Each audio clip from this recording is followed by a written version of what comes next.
அவருக்காக நம்ம செலவு பண்ணுகிற நேரத்தை ஆண்டவர் பார்க்கிறார். அவர் வாஞ்சை உள்ளவர்களுக்கு ரொம்ப அனுக்கிரகம் செய்கிற கர்த்தர். அப்போ எல்லாருக்கும் வராது. நீங்கள் நெகேமியாவின் புஸ்தகத்திலே நீங்கள் 1ஆம் அதிகாரத்திலே வாசிப்பீர்களானால் எடுத்துக்கொள்ளலாம். நெகேமியாவின் புஸ்தகம் 1ஆம் அதிகாரம் 3வது வசனத்திலிருந்து வாசிக்கும் போது, அதற்கு அவர்கள் சிறையிருப்பில் மீந்திருக்கிறவர்கள் அந்த தேசத்திலே மகா தீங்கையும் நிந்தையும் அனுபவிக்கிறார்கள். எருசலேமின் அலங்கம் இடிபட்டதும் அதன் வாசல்கள் அக்னியினால் சுட்டரிக்கப்பட்டதுமாய் கிடக்கிறது என்றார்கள்.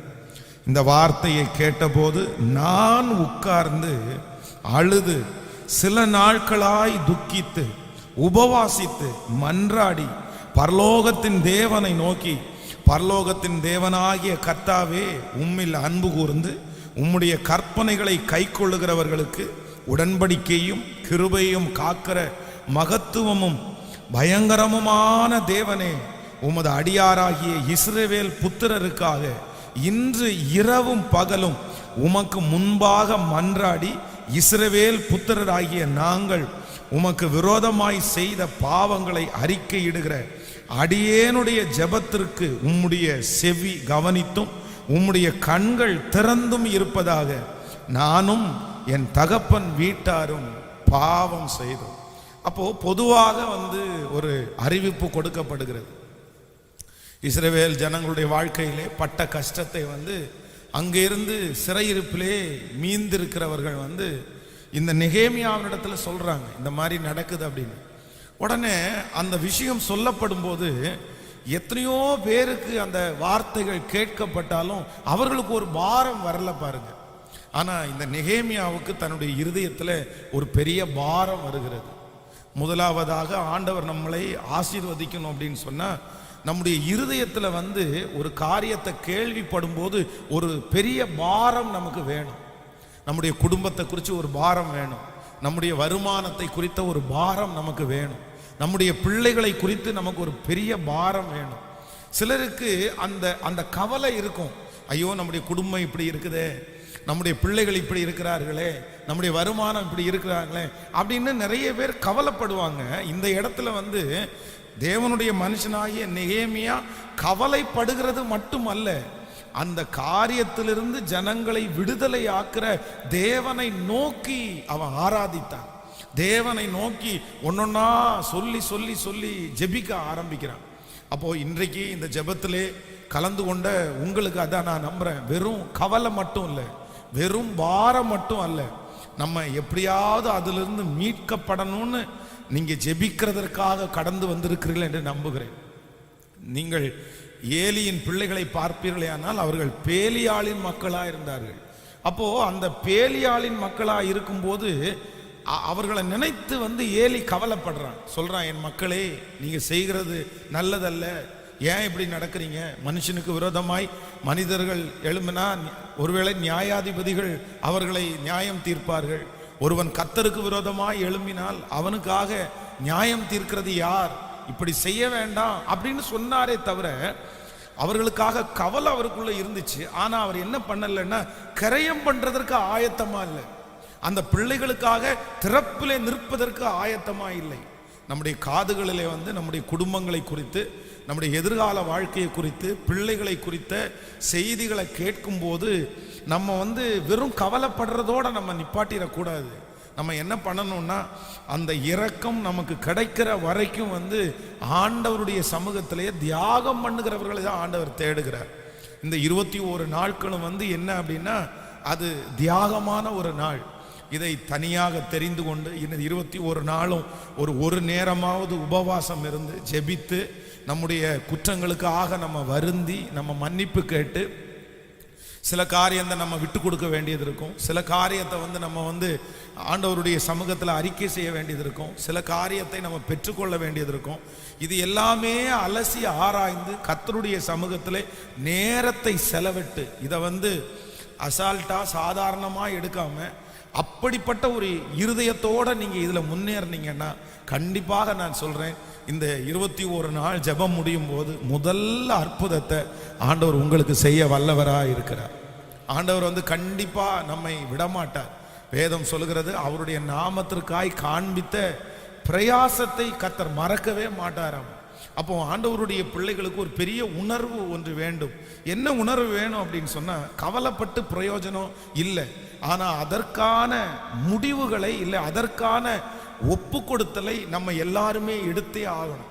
அது ஆண்டவர் வந்து நம்மிடத்துல என்ன எதிர்பார்க்கிறார், உங்களிடத்துல என்ன எதிர்பார்க்கிறார், ஆண்டவர் உங்களிடத்துல என்ன விரும்புகிறார், என்ன உங்களிடத்துல மாற்ற விரும்புகிறார், இது எல்லாத்தையும் நீங்க என்ன பண்ணணும்னா இந்த 21 நாட்கள்ல வந்து அலசி ஆராய்ந்து கர்த்தர் சமூகத்திலே அப்படிப்பட்ட ஒரு இருதயத்தோட, நான் எப்படியாவது இதுல இருந்து என்னை மீட்டு எடுக்கணும் ஆண்டவரே அப்படின்ற ஒரு இருதயத்தோட நீங்கள் சேர்வீர்களே ஆனால் நிச்சயம் ஆண்டவர் வந்து பெரிய அற்புதத்தை கர்த்தர் செய்வார். ஆமென். அப்போ அந்த மனசுல வந்து அந்த பாரம் வந்து அதற்காக எடுக்கிற ஒரு முயற்சி, அந்த முயற்சி இல்லாவிட்டால் ஆண்டவர் வந்து அற்புதத்தை செய்ய முடியாது. சிலர் வந்து என்ன பண்ணுவாங்கன்னா, அந்த முயற்சியை எடுக்கிறத விட்டுருவாங்க. அவங்க கவலைப்படுவாங்க, ஒரு ஊழியக்காரரை கூப்பிட்டு அதற்காக ஜெபம் பண்ணுவாங்க. இல்லைன்னா யாராவது ஒருத்தருக்கு ஃபோன் பண்ணி இந்த மாதிரி எனக்காக ஜெபம் பண்ணிக்கிங்க, எங்கள் குடும்பத்தில் இந்த பிரச்சனை இருக்குது, எனக்காக ஜெபம் பண்ணிக்கிங்க, எனக்கு இந்த மாதிரி வருமானம் இல்லை, ஏதாவது ஒன்று சொல்லி அவர்கள் இன்னொருத்தர்கிட்ட ஜெபிக்க சொல்லுவாங்க. நான் சொல்றேன், இன்னொருத்தர் உங்களுக்காக இன்னொருத்தர்கிட்ட ஜெபிக்க சொல்லுவது தவறு அப்படின்னு நான் சொல்லலை. ஆனா என்ன அப்படின்னா, நம்முடைய புண்ணுக்கு நம்ம தான் மருந்து போடணும், நம்முடைய வயிற்றுக்கு நம்ம தான் சாப்பிடணும், நம்முடைய உடல் ஆரோக்கியத்திற்கு நம்ம தான் பாடுபடணும். அதே போல உங்களுடைய வாழ்க்கையிலே ஒரு கவலை, ஒரு பிரச்சனை வருமானால் நீங்கள் வந்து அதுல வந்து அந்த தரிசனத்திற்காக போராட ஆண்டவர் வந்து உங்களிடத்துல எதிர்பார்ப்பார். மற்றவங்க போராடலை அப்படின்னு நம்ம இருந்துட முடியாது. என் கணவனார் இப்படி போறாரே, என் மனைவி இப்படி இருக்கிறாங்களே, என் பிள்ளைங்க இப்படி இருக்கிறாங்களே, அவர்களை குறித்து நம்ம வந்து யோசிக்க வேண்டியதில்லை. தரிசனம் உங்களுடையது. அதான் எதிர்கால வாழ்க்கையை குறித்து கர்த்தர் காண்பிக்கிறது உங்களை குறித்து. இந்த நெகேமியாவோ கூட சேர்ந்து நிறைய பேர் ஆண்டவருடைய பிள்ளைங்க அங்க இருக்கிறாங்க. அவங்க கூட கொண்டு வந்தவர் வெறும் நெகேமியா மட்டும் இல்லை, அவனோட கூட இருக்கிறவங்க நிறைய பேர் இருக்கிறாங்க. அப்போ எல்லாருக்கும் அது ஒரு கவலை தான். தன்னுடைய ஜனங்கள் அடிக்கப்படுவது, ஜனங்கள் சிதறி போய் கிடக்கிறது, அலங்கம் எல்லாம் இடிக்கப்படுவது, எல்லாருக்கும் கவலை இருந்தாலும் இந்த ஒரே ஒரு மனுஷன் என்ன பண்றான் அப்படின்னா, அதற்காக கரையம் பண்றதற்கு ஆயத்தமா இருக்கிறேன். சரி, நான் கரையம் பண்றேன், நான் முன்னாடி நிக்கிறேன், நான் உபவாசம் இருக்கிறேன், நான் இரவும் பகலும். நீங்க அந்த இடத்துல வாசிப்பீர்களே, ஆனால் நெகேமியா சொல்லுகிறார், இரவும் பகலும் தேவனை நோக்கி. அப்போ அந்த ஒப்பு கொடுத்தலுக்கு அவன் ஆயத்தம் ஆகும் போது ஆண்டவர் என்ன பண்றாருன்னா, இந்த ஊழியத்தை நிறைவேற்றுவதற்கு நீதான் சரியான ஆள் என்று கர்த்தர் அவனை தலைவனாய் கர்த்தர் அங்கீகரிக்கிறார். அப்போ உங்களுடைய குடும்பத்திலே யார் வேண்டும் என்றாலும் வித்தியாசமா இருக்கலாம், அவர்களுக்கு அதை குறித்து ஒருவேளை மனக்கவலை இருக்கலாம், ஆனா அதை குறித்து எந்த எஃபோர்ட் அவங்க எந்த ஒரு காரியமும் எடுக்காம இருக்கலாம், அவங்களுக்கு அதை குறித்த கவலையோடு அவங்க நிறுத்தி இருக்கலாம். ஆனால் நான் நம்புறேன், இந்த 21 நாட்களும் நீங்க என்ன பண்ணுங்கன்னா, ஆண்டவரே நான் என் குடும்பத்திற்காக திறப்பில் நிற்கிறேன், நான் என் பிள்ளைகளுக்காக திறப்பில் நிற்கிறேன், நான் என் எதிர்காலத்துக்காக திறப்பில் நிற்கிறேன். அப்படிப்பட்ட தரிசனத்திற்காக நீங்க முயற்சி எடுத்து போராடுவீர்களே ஆனால் நிச்சயமாய் கர்த்தர் உங்க முகத்தை பார்த்து அற்புதத்தை செய்யாம இருக்கவே மாட்டாரு. கர்த்தர் அப்படி ஒரு மனுஷனை கர்த்தர் தேடுறாரு. அப்படி போராடக்கூடிய ஒரு குடும்பத்திற்காக போராடக்கூடிய ஒரு தேவ பிள்ளை வேணும். ஒரு குடும்பத்திற்காக அழுது ஜெபிக்கக்கூடிய ஒரு தேவ பிள்ளையை ஆண்டவர் தேடுறாரு. ஆண்டவர் அந்த மனிதன் மூலமாய் கர்த்தர் சகலவற்றையும் கர்த்தர் செய்வார். நான் நம்புறேன், அப்படிப்பட்ட ஒரு விதையை ஆண்டவர் உங்களுக்குள்ள போட்டிருக்கிறதுனால நீங்க என்ன பண்ணணும்னா, கர்த்தர் சமூகத்துல போய் நிக்கணும். உங்கள் ஒரே ஒருத்தர் மூலம் கர்த்தர் உங்க குடும்பத்தை கர்த்தர் ஆசீர்வதிப்பார். உங்க ஒரே ஒருத்தருடைய ஜெபத்தின் மூலமாக ஆண்டவர் உங்க குடும்பத்துல எல்லா சூழ்நிலைகளையும் கர்த்தர் ஒரு பெரிய கட்டுப்பாட்டுக்குள்ள கொண்டு வருவார். அது ரொம்ப அவசியம். ஒருத்தராவது ஒரு குடும்பத்துல வந்து திறப்புல நிக்கணும். குடும்பமாய் நிற்கிறது ஒரு பெரிய ஆசீர்வாதம். ஆனா வேதம் சொல்லுகிறது, உன்னுடைய ஒரே ஒருத்தருடைய முகத்தை பார்த்து உங்க குடும்பத்திற்காக வரவேண்டிய தீங்கிற்காய் கர்த்தர் மனஸ்தாபப்பட்டு அதை செய்யாமல் இருப்பேன் என்று கர்த்தர் வாக்கு கொடுக்கிறார். ஆமேன் சொல்லுவோம். அப்ப நான் என்ன நம்புறேன்னா, நீங்கள் எல்லாரும் இந்த ஜெபத்திலே கலந்து கொள்ளுகிறவர்கள், நீங்க வந்து விசேஷமானவர்கள். எத்தனையோ 1000 பேர் இருக்கலாம். அவங்களுக்கு ஞாயிற்றுக்கிழமை ஒரு நாள் போனா பத்தாதா? ஒரு நாள் ஜெபம் பண்ணா பத்தாதா, ஏன் என்னைக்குமே ஜெபம் பண்ணணுமா அப்படின்னு எல்லாம் நிறைய பேர் கேட்கலாம். அப்படிதான் சிலர் கேட்பாங்க. இல்லை, என்னைக்கு 21 நாளும் போய் என்ன பண்ண போறோம்? 21 நாளும் ஜெபம் பண்ணாதான் ஆண்டவர் கேட்பாரா? ஒரு நாள் ஜெபம் பண்ணா போதாதா? 1 மணி நேரம் ஜெபம் பண்ணா ஆண்டவர் கேட்க மாட்டாரா? அப்படின்னு நிறைய கேள்விகளை கேட்பார்கள். ஆனா நீங்க அப்படியெல்லாம் கேட்ட உடனே மனம் நொந்து போகாதிருங்கள். ஆண்டவருடைய சமூகத்தில் செலவிடுகிற ஒவ்வொரு நேரத்திற்கும் கர்த்தர் கணக்கு வைத்திருக்கிறார்.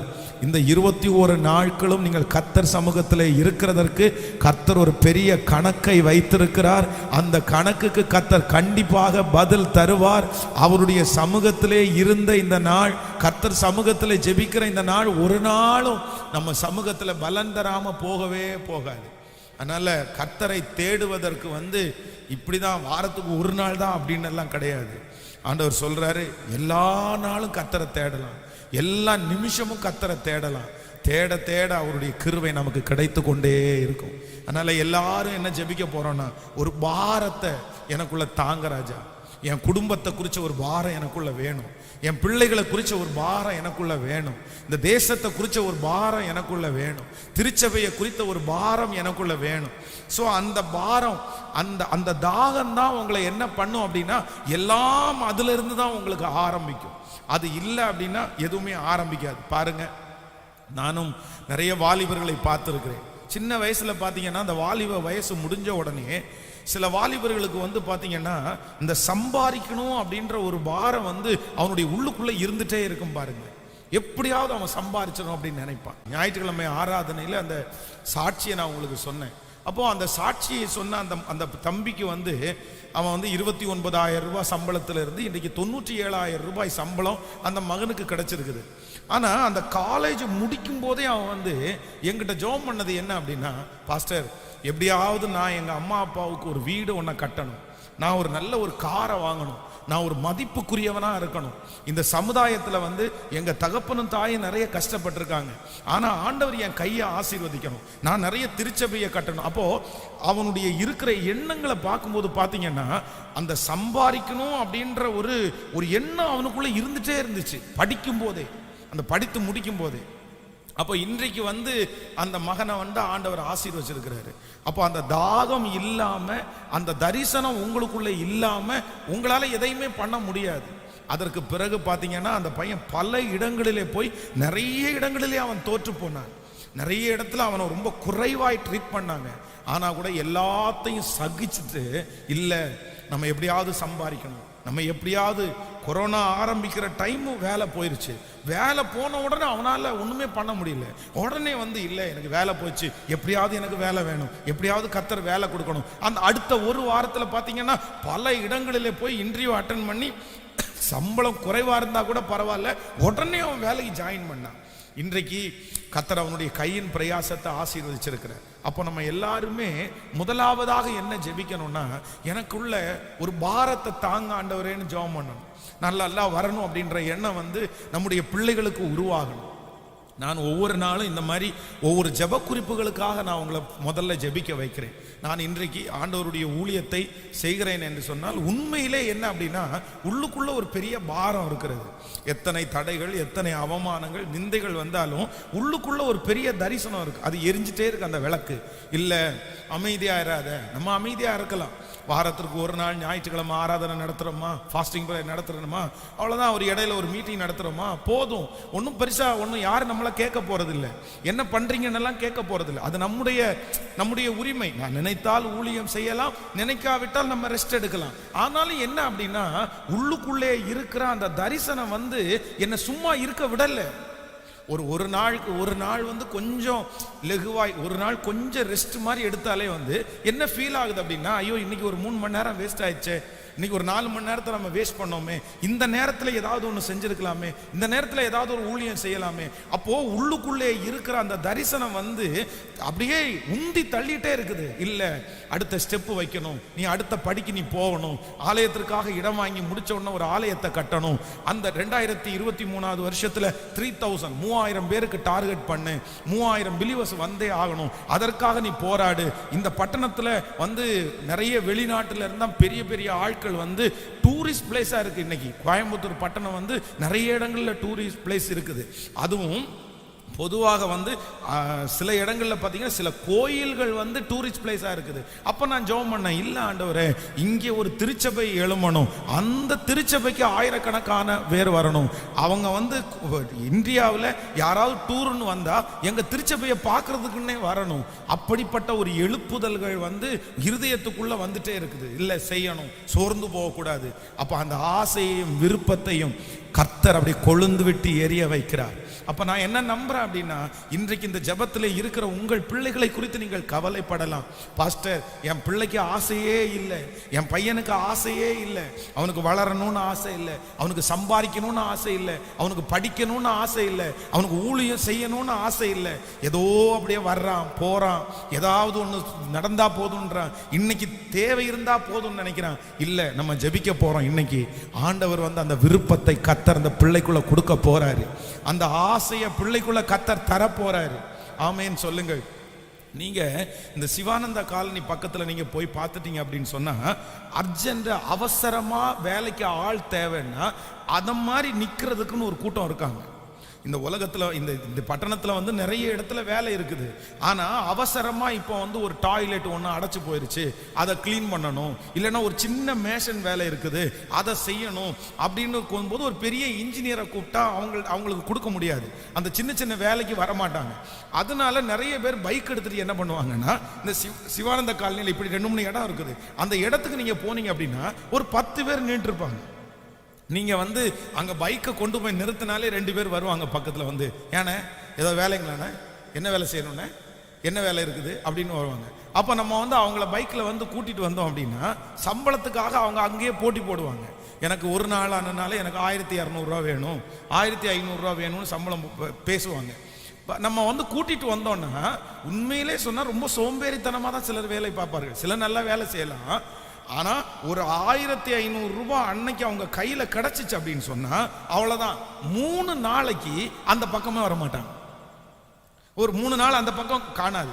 எங்கேயாவது போய் நல்லா சாப்பிட்டுட்டு தண்ணி அடிச்சுட்டு அதுக்கப்புறம் அந்த பேக்கெட் காலி ஆனதுக்கு அப்புறம் பாத்தீங்கன்னா 4வது நாள் திரும்ப வந்து நிற்கிறாங்க. நிரந்தரமான ஒரு இடத்துல போகணும், டெய்லி வேலை செய்யணும், நமக்கு ஒரு சம்பாத்தியம் வேணும், நம்முடைய குடும்பத்தை பார்க்கணும் அப்படின்ற எண்ணமே அவங்களுக்குள்ள இருக்காது. அவங்களுக்குள்ள வாழணும். கேட்டா என்ன பண்ணுவானா, சார் சம்பாரிச்சு என்ன சார் பண்ண போறோம், சார் நல்லா இருந்து என்ன சார் பண்ண போறோம், சொந்த வீடு வச்சு என்ன சார் பண்ண போறோம், இதே வார்த்தையை தான் கேட்பாங்க. அப்போ அவர்களுக்குள்ள என்ன இல்லை, சத்தமா சொல்லுங்களேன், அவருக்குள்ள தரிசனம் இல்லை. ஆண்டவருடைய பிள்ளைகளே, நீங்க கெஞ்சுங்க, நீங்க ஜெபம் பண்ணுங்க. எதற்காக அப்படின்னு சொன்னா, உங்களுக்குள்ள ஒரு தரிசனத்திற்காக நீங்க ஜெபம் பண்ணுங்க. வாலிப தம்பிங்க வந்து இந்த செய்தியை கேட்கிற வாலிப தம்பிகளும் தங்கச்சிகளும் ஒரு தரிசனத்திற்காக நீங்க ஜெபம் பண்ணுங்க. எனக்குள்ள அப்படிப்பட்ட ஒரு பாரத்தை கொடுங்க ஆண்டவரே, எனக்குள்ள அப்படிப்பட்ட ஒரு ஆசையை கொடுங்க ஆண்டவரே. ஒரு விருப்பம் உங்களுக்குள்ள வந்துருச்சு அப்படின்னா நான் நம்புறேன், அதற்கு பிறகு நீங்க எந்த கவலையும் பட வேண்டாம். கர்த்தர் உங்களை எந்த இடத்துலையும் கொண்டு போய் நிறுத்தி அதற்கான வாசல்களை கர்த்தர் திறப்பாரு. அது வரும். அதுக்காக எல்லா காரியத்தையும் கர்த்தரே உங்களிடத்துல உருவாக்குவார். அப்போ ஃபர்ஸ்ட் நமக்குள்ள எழும்ப வேண்டியது என்ன அப்படின்னா, ஆண்டவரே எனக்கு வாழணும், நான் நிக்கணும், நான் உங்களுக்கு இந்த சமுதாயத்துல சாட்சியா இருக்கணும்ன்ற ஒரு ஆசையை எனக்குள்ள என்ன பண்ணுங்கன்னா தாங்க. ஆமேன்னு சொல்லுங்கள். இந்த ஆசை வந்துச்சுன்னா உங்களை அறியாமலே முழங்கால் போடுவீங்க. இந்த ஆசை வந்துச்சுன்னா உங்களை அறியாமலே உபவாசம் போடுவீங்க. இந்த ஆசை வந்துச்சுன்னா பாடிட்டே இருப்பீங்க. இந்த ஆசை வந்துச்சுன்னா பிரயாசம் எடுத்துட்டே இருப்பீங்க. இந்த ஆசை வந்துச்சுன்னா படுத்து தூங்க தோணவே தோணாது. நான் நம்புறேன், 7 ஆண்டுகளுக்குள்ளாக உங்களை ஒரு தலைவனாய் தலைவியாய் கர்த்தர் அப்படியே அங்கீகாரமா கொண்டு வந்து நிறுத்துவார். ஆமேன். இதை ஒரு ஜெபமாய் செய்ய போறோம். இந்த ஜெபத்தை கேட்கிற யாராவது ஒருத்தர், பாஸ்டர் நீங்க சொல்றது உண்மைதான் பாஸ்டர், என்னமோ தெரியல, எனக்குள்ள ஒரு பெரிய விரக்தி இருக்கிறது, எனக்குள்ள பெரிய ஒரு விரக்தியா, நான் என்ன பண்ணுவேன், என்ன செய்ய போறேன், எனக்கு இன்ட்ரெஸ்டே இல்லை, என் வாழ்க்கையை வாழ்றதுக்கு எனக்கு விருப்பம் இல்லை, எனக்கு பெரிய சாதனையை சாதிக்கிறதுக்கு விருப்பம் இல்லை, எனக்கு என்னமோ ஒரு மாதிரி இருக்கலான ஒரு வாழ்க்கையா இருக்குது, நான் சோர்ந்து போயிட்டேன். ஒருவேளை ஜெபம் பண்ணி உங்களுக்கு பதில் கிடைக்காம சோர்ந்து போகலாம். நீங்கள் முயற்சி எடுத்த எல்லா முயற்சிகளும் உங்களுக்கு வீணானதுனால நீங்கள் சோர்ந்து போகலாம். அப்படி இல்லை எனக்கு ஆசையே இல்லை பாஸ்டர்னு சொல்லலாம். ஆனா நான் நம்புறேன், அந்த விருப்பத்தை கர்த்தர் இந்த ஃபர்ஸ்ட் டே கர்த்தர் வைக்க போறாரு. உங்க பிள்ளைகளுக்குள்ள கர்த்தர் வைக்க போறாரு. இன்னைக்கு அந்த ஜெப மேகம் உங்களை தொட போகிறது.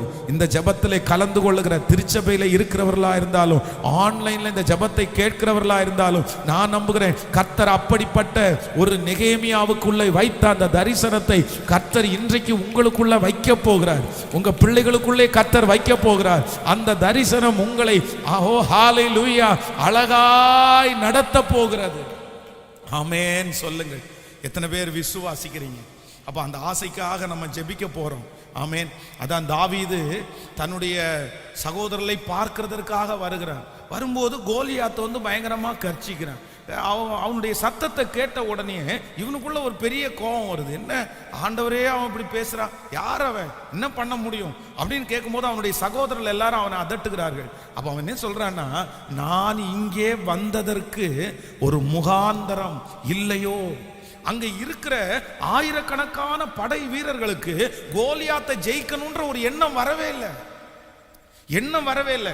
இப்போ அங்க அனௌன்ஸ் பண்ணப்படுது, இந்த மாதிரி இந்த கோலியாத்தை ஜெயிக்கிறவங்களுக்கு ஐயாவுடைய நிறைய ஆசீர்வாதங்கள் கிடைக்கும், இப்படி எல்லாம் பண்ணுவாங்க அப்படின்னு சொல்லி அனௌன்ஸ் பண்ணப்படுது. அப்போ அங்க இருக்கிற யாருக்குமே அந்த பரிசை பெற்றுக்கொள்றதுக்கு என்ன இல்லை, ஆசை இல்லை. பரிசு முன்னாடி இருக்குது, ஆனா அவங்களுக்குள்ள அந்த விருப்பம் வரல. சரி, யாராவது ஒருத்தர் வாங்கிட்டு போட்டோம், யாராவது ஒருத்தர் வாங்கிட்டு போட்டோம் மனசுல நினைக்கிறாங்க. அப்போ அந்த ஆசை வந்தாதான் அவங்க என்ன எடுப்பாங்க. அவங்க கோலியாத் 10 அடி முன்னாடி வரும்போது அவங்க 10 அடி பின்னாடி போறதுக்கு என்ன காரணம் அப்படின்னா, அந்த பரிசு மேல அவங்களுக்கு விருப்பமே வரல. ஆனா தாவீது என்ன பண்றான் அப்படின்னா, ஒருத்தன்ட்ட கேட்கிறான், இந்த மாதிரி இவனை கொல்றவனுக்கு என்ன கிடைக்கும்னு கேட்கிறான். அவன் ஒன்னு சொல்றான். உடனே அடுத்தவன்ட்ட போறான், இந்த மாதிரி பண்றான், என்ன கிடைக்கும் அப்படின்னு. அப்போ அந்த கோப்பையின் மேல யாருக்கு ஆசை வந்துச்சோ இல்லையோ, யாருக்கு வந்துருச்சு, தாவீதுக்கு வந்துருச்சு. அந்த லெக்க நம்ம அடைஞ்சா என்ன, அந்த உயர்வை நம்ம அடைஞ்சா என்ன, அந்த பரிசை நம்ம பெற்றுக்கொண்டா என்ன, முன்னேறுவோம், முயற்சி எடுப்போம். அப்ப கர்த்தருடைய நாமத்தினால போறான் பாருங்களேன், ஆண்டவர் அவனுக்கு அழகாய் வெற்றி கொடுக்கிறார். ஆமென் சொல்லுங்கள். அப்போ நான் சொல்றேன், ஆசையையும் விருப்பத்தையும் வைக்கிறவர் கர்த்தர். ஹல்லேலூயா. விசுவாசிக்கிறீங்களா இல்லையா? ஆண்டவரே, நான் அப்படிதான் இந்த பலிபீடத்திலிருந்து ஜெபிக்கிறேன். இந்த ஊழியத்தின் மேல ஆண்டவர் எவ்வளவு பெரிய ஒரு ஆசையும் விருப்பத்தையும் கர்த்தர் எனக்குள்ள வைத்திருக்கிறாரோ, உங்களுடைய ஒவ்வொருத்தருடைய வாழ்க்கையிலையும் இந்த ஆசையும் விருப்பத்தையும் கர்த்தர் உங்களுக்கு தரணும்னு ஜெபிக்கிறேன். எல்லாரும் ஜெபிக்க போறோம். உங்க மூத்த பிள்ளைக்கு அந்த ஆசையை கொடுக்கணும், உங்க இளைய பிள்ளைக்கு கர்த்தர் அந்த ஆசையை கொடுக்கணும், உங்க கணவனாருக்கு கர்த்தர் அந்த ஆசையை கொடுக்கணும், மனைவிக்கு அந்த ஆசையை கர்த்தர் கொடுக்கணும். அவர்களுக்குள்ள அந்த அக்கினி அப்படியே முடிந்தவர்கள் முழங்கால்களில் கூட நின்று கொண்டு, இயேசுவே ஹல்லேலூயா, நெகேமியாவிற்கு கொடுத்த அந்த தரிசனம் இப்பொழுது என்மேல் வைக்கப்படுவதாக என்று நீங்கள் ஜெபியுங்கள். ஸ்தோத்திரம், ஸ்தோத்திரம், ஸ்தோத்திரம். அதை அப்படியே அழித்து விட மாட்டேன் ஆண்டவரே. விருப்பத்தையும் ஆசையும் தருகிறவர் நீர். நான் வாழணும், நான் நிற்கணும், நான் சொந்தங்களுக்கு முன்பாக நான் வெட்கப்பட்டு போகக்கூடாது. ஹல்லேலூயா. என்னுடைய தாயார் இன்னிடத்துல கை ஏந்தினார்கள், என் தகப்பனார் கை ஏந்தினார். ஆனால் நான் கை ஏந்துகிற வாழ்க்கையை கர்த்தர் எனக்கு வைக்க மாட்டார். நான் என் கை நிறைய நான் சம்பாதிக்கணும், நான் மற்றவர்களுக்கு கொடுத்து உதவணும், நான் கர்த்தருக்கு உண்மையா வாழணும், நான் பரிசுத்தமாய் வாழணும், என் நெஞ்சை நிமிர்த்தி சத்துருக்கு விரோதமாய் நான் போராடணும். ஹல்லேலூயா சொல்லுங்க. அப்பா, தேவனுக்காக நான் ஊழியம் செய்யணும், நான் அவருக்காக பாடல்களை பாடணும். தகப்பனே, இப்பொழுது என்னுடைய வீட்டிலே ஹல்லேலூயா இருக்கிற மகனுக்காய் திறப்புல நிற்கிறேன், மகளுக்காய் திறப்புல நிற்கிறேன். அந்த மகள் சோர்ந்து போய்விட்டாள், அந்த மகன் சோர்ந்து போய்விட்டான். ஐயோ, எனக்கு வாழ பிடிக்கல, நான் வாழ விரும்பல, எனக்கு சாதிக்கக்கூடிய எந்த எண்ணமும் எனக்குள்ள இல்லை, நான் வளரக்கூடிய எந்த எண்ணமும் எனக்குள்ள இல்லை. அப்படிப்பட்ட எண்ணத்தோட இருக்கிற ஒவ்வொரு தேவனுடைய பிள்ளைகளையும் இப்பொழுது தொடுவதற்காக, கர்த்தருடைய கரம் தொடுவதற்காக, ஹல்லேலூயா ராஜா, இந்த ஜெபத்திலே கலந்து கொள்கிற ஒவ்வொரு பிள்ளைகளுக்குள்ளேயும் அந்த தரிசனத்தை இப்பொழுது வைப்பீராக ராஜா, இப்பொழுது வைப்பீராக ராஜா, இப்பொழுது அந்த தரிசனத்தை வைப்பீராக ராஜா. இந்த உலகத்திலே போராடி மேற்கொள்ள, ஹல்லேலூயா, இந்த உலகத்திலே தலை சிறந்தவர்களாய் இருக்க, எல்லா தடைகளையும் தாண்டி வளர இப்பொழுது அப்படிப்பட்ட ஒரு அனுக்கிரகத்தை கர்த்தர் இந்த ஜெபத்திலே இந்த சத்தத்தை கேட்டுக்கொண்டிருக்கிற எங்க ஒவ்வொருவருக்கும் நீர் கட்டளை இடுகிறதற்காக ஸ்தோத்திரம் அப்பா. நன்றி ஆண்டவரே, நன்றி அப்பா, நன்றி அப்பா. ஹalleluya. என்னுடைய எண்ணங்கள், என்னுடைய ஏக்கங்கள் எல்லாம் அறிந்திருக்கிற தெய்வமே, அறிந்திருக்கிற தெய்வமே, என் எண்ணங்கள், என்னுடைய ஏக்கங்கள் எல்லாம் அறிந்திருக்கிற தெய்வம் நீர்தானப்பா. என்னை காண்பவரே, தீனம் காப்பவரே, என்னை காண்பவரே, தீனம் காப்பவரே, ஆராய்ந்து அறிந்திருக்கின்றீ, சுற்றி சுற்றி சூழ்ந்திருக்கின்றேன். பாடுவோம். ஆராய்ந்து அறிந்திருக்கின்றே, சுற்றி சுற்றி சூழ்ந்திருக்கின்றே. நான் அமர்வதும் நான் எழுவதும் நன்றாய் நீர் அறிந்திருக்கின்றே. நான் அமர்வதும் நான் எழுவதும் நன்றாய் நீ அறிந்திருக்கின்றே. எண்ணங்கள் ஏக்கங்கள் எல்லாமே அறிந்திருக்கின்றே. எண்ணங்கள் ஏக்கங்கள் எல்லாமே அறிந்திருக்கின்றே.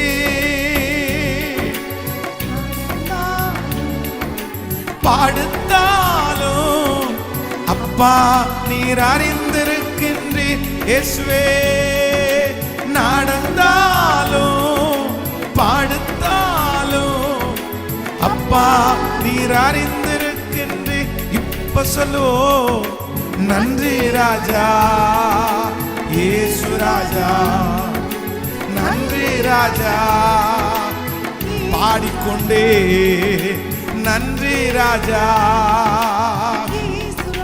ஹalleluya. இயேசு ராஜா, என்னை காண்பவரே, தீனம் காப்பவரே, என்னை காண்பவரே, தீனம் சொல்லுங்க.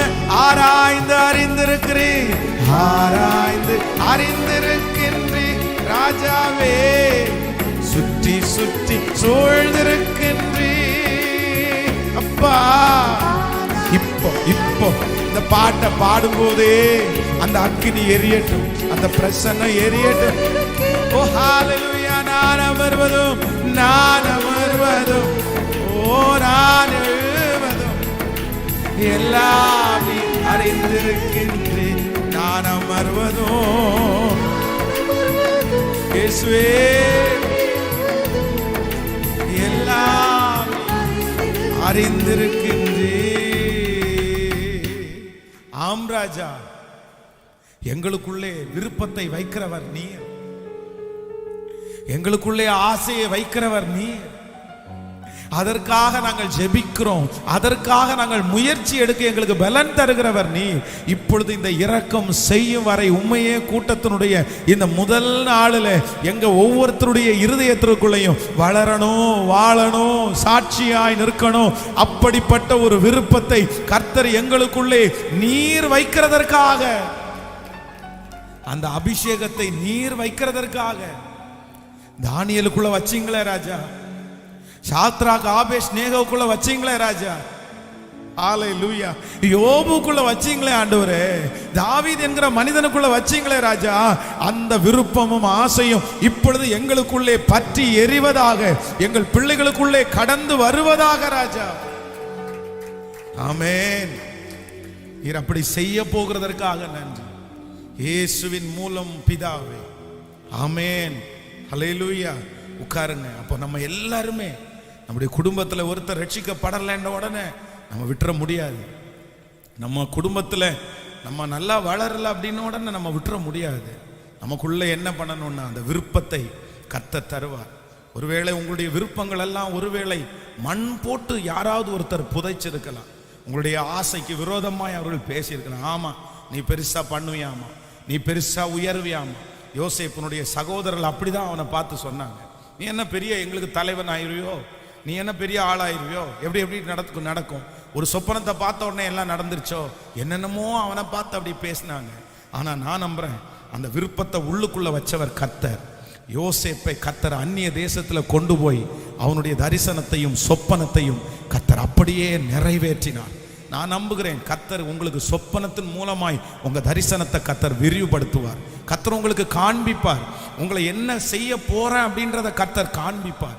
ஸோ உங்க பிள்ளைகளுடைய தலையின் மேல நீங்க கை வச்சு ஜெபம் பண்ணும் போது கூட எப்படி ஜபிக்கணும்னா, ஆண்டவரே என் பிள்ளைக்கு வாழணுன்ற விருப்பம் என்ன பண்ணணும்னா வேண்டும். ஆமென், அல்லேலூயா.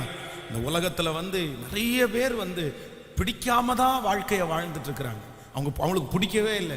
ஏதோ ஒன்று தோல்வி ஆன உடனே அவங்களுக்கு எல்லாமே போச்சுன்னு நினைக்கிறாங்க. இல்லை, தோல்வி ஒரு தலைவனுக்கு தோல்வி வந்துட்டே தான் இருக்கும். மாறி ஒவ்வொரு சூழ்நிலையிலும் ஒவ்வொரு விதமா வரும், போராட்டங்கள் வரும், எல்லா பாடுகளும் வரும். ஆனால் அதன் மத்தியிலையும் உள்ள என்ன பண்ணணும்னா ஒரு தரிசனம் இருக்கணும். அதை ரொம்ப அழகான ஒரு பாடலை வெஸ்லேயா எழுதுன எனக்கு ரொம்ப பிடிச்ச ஒரு பாடல். இவன் சாதித்தான் என்று ஊர் சொல்ல என் கண்களை மூடணும். ஆமென். சரி, எவ்வளோ அழகான ஒரு வார்த்தை இல்லை? இவன் சாதித்தான் என்று ஊர் சொல்ல, இவள் சாதித்தாள் என்று ஊர் சொல்ல என் கண்களை மூடணும்.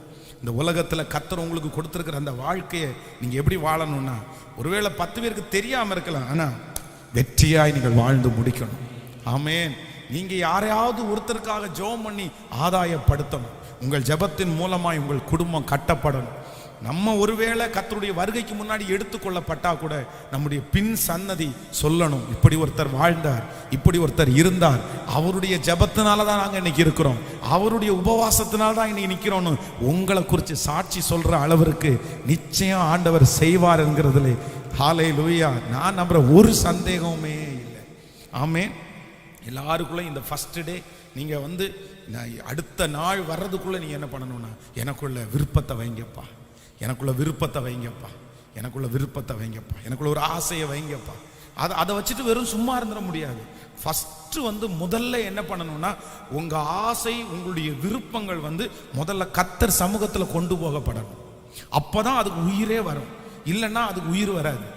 எங்க போய் உங்களுடைய ஆசைகள் அழகாகும் அப்படின்னா தேவ சமூகத்துல தான் அழகாகும். சிலர் வெறும் ஆசையை மட்டும் வச்சிருப்பாங்க, ஆனா ஜெபம் பண்ண மாட்டாங்க. அது எதுக்கு? அதுல எந்த பிரயோஜனம் இல்லை. ஆசைன்றது எல்லாருக்குமே இருக்கும். பொதுவாக சொல்ல போனா எனக்கு கார் வாங்கணும், எனக்கு ஃப்ளைட் வாங்கணும்னு நிறைய பேருக்கு ஆசை இருக்கும், வீடு கட்டணும் அப்படின்னு. இந்த ஆசை வெறும் வாலிப தம்பிகளுக்கு தங்கச்சிகளுக்கு எல்லாருக்குமே கூட படிக்கிற பிள்ளைங்க ரொம்ப ஒரு வசதியா இருந்தாங்கன்னா இவனை அறியாமலே அப்படி வரணும், நான் ஒரு ஷூ போடணும், நான் ஒரு பைக் வாங்கணும் அப்படின்னு ஆசை இருக்கும். நான் சொல்றேன், ஆசைக்கு நமக்கு உள்ளே இருக்கிற தரிசனத்திற்கு உருவம் கொடுக்கிறதே என்ன அப்படின்னா கர்த்தர் சமூகம் தான் உருவம் கொடுக்கும். நீங்க அதை மனசுல வச்சிருந்து பிரயோஜனமே இல்லை. அதுக்காக நிறைய பேர் அதுக்காக காலையிலையும் பகலையும் பார்த்தீங்கன்னா அவ்வளோ கஷ்டப்படுவாங்க. ஆனா மிச்சம் என்னன்னு கேட்டா ஒண்ணுமே இருக்காது. ஏன் அப்படின்னா அவங்களுடைய விருப்பத்தை அவருடைய தரிசனத்தை எங்க கொண்டு போகல? சத்தமா சொல்லுங்க எல்லாருமே. கர்த்தர் சமூகத்திற்கு கொண்டு போகல. கர்த்தர் சமூகத்திற்கு கொண்டு போகாத எந்த விருப்பமும் எந்த ஆசையும் நான் சொல்றேன் அது காணல் நீர் தான். அது பார்க்கறது மாதிரி கிடைச்சது மாதிரி இருக்கும், ஆனா கிடைக்காது. அதனால ஆண்டவர் சமூகத்துல கொண்டு போகணும். இந்த நெகேமியா செய்தது அப்படிதான். அவனுக்குள்ள ஒரு ஆசை வருது, ஐயோ என் ஜனங்கள் இப்படி இருக்காங்களே, இந்த ஜனங்களுக்காக யார் நிப்பா, அந்த இடிந்து போன அந்த அலங்கத்தை நான் கட்ட மாட்டேனா அப்படின்ற தரிசனம் உள்ள வரும்போது ஸ்ட்ரெயிட்டா எங்க ஓடுறான்னா கர்த்தர் சமூகத்துல போய் முழங்கால் படிட்டு, ஆண்டவரே நானும் என் தகப்பன் வீட்டாரும் பாவம் செய்தோம், எங்களை மன்னிச்சுக்குங்க, எங்களுக்கு கிருபை தாங்கன்னு ஜெபம் பண்றான். ஜெபம் பண்ண அந்த தரிசனத்திற்கு கர்த்தர் உருவம் கொடுத்து அவன் மூலமாகவே கர்த்தர் அலங்கத்தை கட்டி முடிக்கிறார். ஆமென் சொல்லுங்க. பிரதர் ஜெபத்துல உட்காருங்க, பிரதர் சிஸ்டர் ஜெபத்துல உட்காருங்க, அன்பு தாயே அந்த ஆசைக்கு ஜெபத்துல உட்காருங்க. கர்த்தரே என்ன பண்ணுவாருன்னா அதற்கான வழிகளை திறப்பார். ஆமென் சொல்லுங்கள். பாதைகளை யார் திறப்பார்? கர்த்தர். உங்களுக்குள்ள ஆசை கர்த்தர் சமூகத்துல உட்கார்ந்த உடனே இப்ப நெகேமியா எங்க போறாருன்னா ஜெபம் பண்ணிட்டே போறாரு. அந்த வேலைக்கு தன்னுடைய வேலைக்கு போறாரு. அங்க அவனுடைய உள்ளே இருக்கிற தரிசனத்தை ராஜாவுக்கு ஃபர்ஸ்ட் அவன் சொன்னானா? சொல்லவே இல்லை. அவனுடைய இருக்கிற ஆசையெல்லாம் அவன் சொல்லல. அந்த ஜபத்தோட அந்த ராஜாவுக்கு எப்பவும் பணிவிட செய்யற மாதிரி வேலை செஞ்சுட்டே இருக்கிறான். ராஜா தான் அவனை பார்த்து கேட்கிறாரு, என்னப்பா உனக்கு என்ன பிரச்சனை? உன் முகம் வித்தியாசமா இருக்குதே, நீ உனக்கு ரொம்ப துக்கமா இருக்கிற மாதிரி நான் ஃபீல் பண்றேன். பாருங்க, அவருடைய பார்வைக்கு அவன் துக்கமா இருக்கிற மாதிரி தெரியுது. இல்ல உனக்கு என்னமோ மனசுல கஷ்டம், என்ன பிரச்சனை சொல்லு. உடனே அவர் சொல்றாரு, இந்த மாதிரி என்னுடைய ஜனங்கள் எல்லாம் ரொம்ப கஷ்டப்படுறாங்க, நான் எப்படியாவது ஏதாவது செய்யணும்னு நினைக்கிறேன். இப்போ என்ன பண்ணணும்? நீ போகணும், அவ்வளவுதானே. உனக்கு எவ்வளோ நாள் ஆகும்? இவ்வளோ நாள் ஆகும். சரி, ஓகே, எடுத்துக்கோ. வேற என்ன வேணும் உனக்கு? இல்லை, போகிற வழியில எனக்கு எல்லாருடைய கண்களையும் தயவு கிடைக்கணும். சரி, நான் லெட்டர் தர்றேன். இல்லை, போயிட்டு அந்த அலங்கத்தை கட்டுறது கொஞ்சம் பொருள் எல்லாம் தேவைப்படுது, உனக்கு பொருள் தானே, நான் தர்றேன். எல்லாம் அப்படியே வழி ஓப்பன் ஆகுது. அப்போ ஃபர்ஸ்ட் தரிசனம், அதுக்கப்புறம் ஜெபம், அதுக்கப்புறம் இவனே கேட்கல, கர்த்தரே வழிகளை ஓப்பன் பண்றாரு. ஆமென்.